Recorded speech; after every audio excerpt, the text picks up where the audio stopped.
Good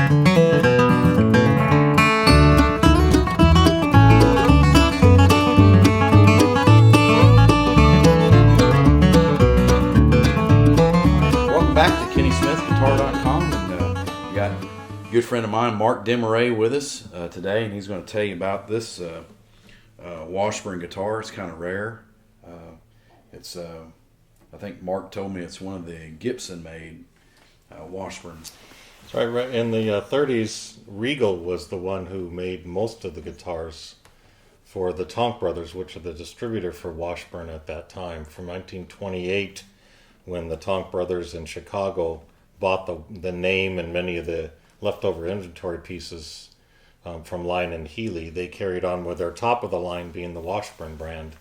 They were affiliated for many years with the Regal company as well, and Regal made many of the Washburn branded guitars, but for some reason they got upset with each other or just decided to change suppliers. And in 1938, Tonk Brothers went up to Kalamazoo and asked Gibson to make them some guitar models. This was one of those. It's called the model 5246 Solo, was what it was labeled as in the catalogs. And I actually found this one in the shipping ledgers of Gibson, where they shipped it out on October 23rd, 1938 to the Tonk Brothers in Chicago. It's one of the few rosewood guitars that Gibson made. Most of theirs, they made the Advanced Jumbo, the Roy Smeck Radio Grandes. Some of the Southern Jumbos were made out of rosewood as well, but not many. By far, the majority of Gibson guitars were mahogany and other woods. This one, the back, looks like it just came out of the factory last week. It's pretty spectacular. Spent a lot of time under the bed somewhere, but and a little bit of a cross between. It's like dreadnought depth, but almost an OM shape. It's a very unique shape. I had asked George Gruen and the guys at Elderly and a bunch of other shops if they'd ever seen another Gibson-made guitar with that shape, and no one really has. So we think they either made the rim molds at Kalamazoo for Tonk Brothers, or Tonk Brothers sent their old molds up there to do them. So it was a fairly unique shape and size, and again a little bit more OM-like, orchestra model-like than a Dread in this case, but pretty good guitar. Red spruce top, the typical Gibson, what they call the fire stripe pickguard, ebony fretboard, and with any of the Gibson, there's a few distinguishing features for Gibson-made Washburns. One of them was that large flared headstock. It's a great big wide flare to it there, with the same Washburn Pearl inlay that's on many others. And the Kluson tuners on the back that were also original, but a pretty unusual, and laminated neck, as they did with the Recording Kings at Gibson as well.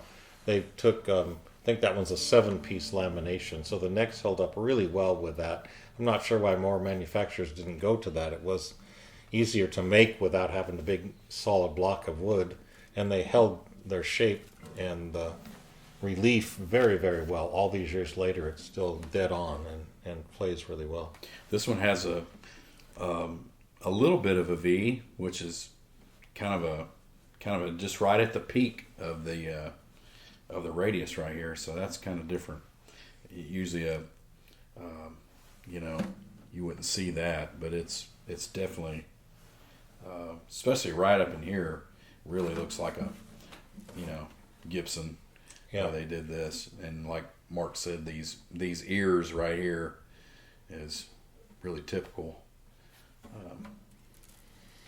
And again, a very similar, the Montgomery Ward catalog guitars, which I think Montgomery Ward was Gibson's biggest customer in terms of numbers of units sold in those days, and they often made the Recording Kings with that same laminated neck and very similar headstock shapes as well, not as flared and unique as the Washburn, but pretty close. So they had similar manufacturing techniques for some of the other non-Gibson branded ones as well. Definitely the bridge was carried over from the Washburn design. But the so-called Smile Bridge. Exactly. And the pickguard is just absolutely stunning every time you see that that fire stripe. It is I don't know. I love that style. Great color too. This particular piece is really nice. Pretty interesting. They were just trying to sell guitars and went to a different supplier, it seems, in 1938. They didn't seem to have... Washburn kind of went out before the war. In 1939, we think, was about the last time they actually sold the Washburn branded guitar from Tonk Brothers, whether it was Regal or Gibson. They somehow stopped in the 1939 range. But so this was just about a year before that. This has got a really...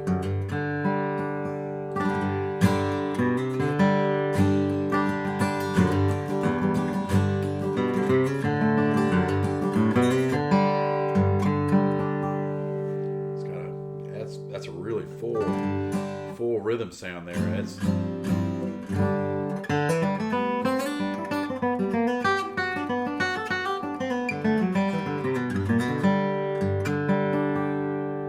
to me that doesn't sound too much like a Gibson. It's kind of got a really different sound to it. Nice X brace, and I'm definitely got the thinner X brace in it right here. Yeah. The braces are tall and really thin and peaked.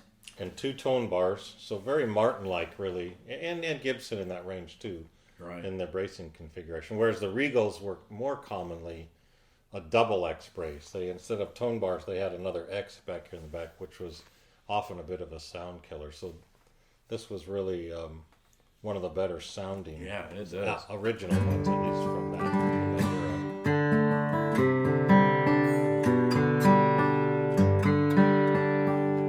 Yeah, I like that.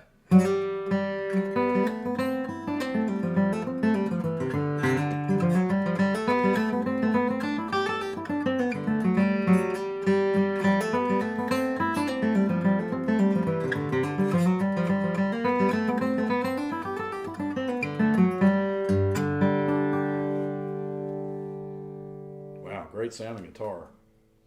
And that's another rare one that my friend Mark here has picked up, and thanks again, Mark, for sharing it with us.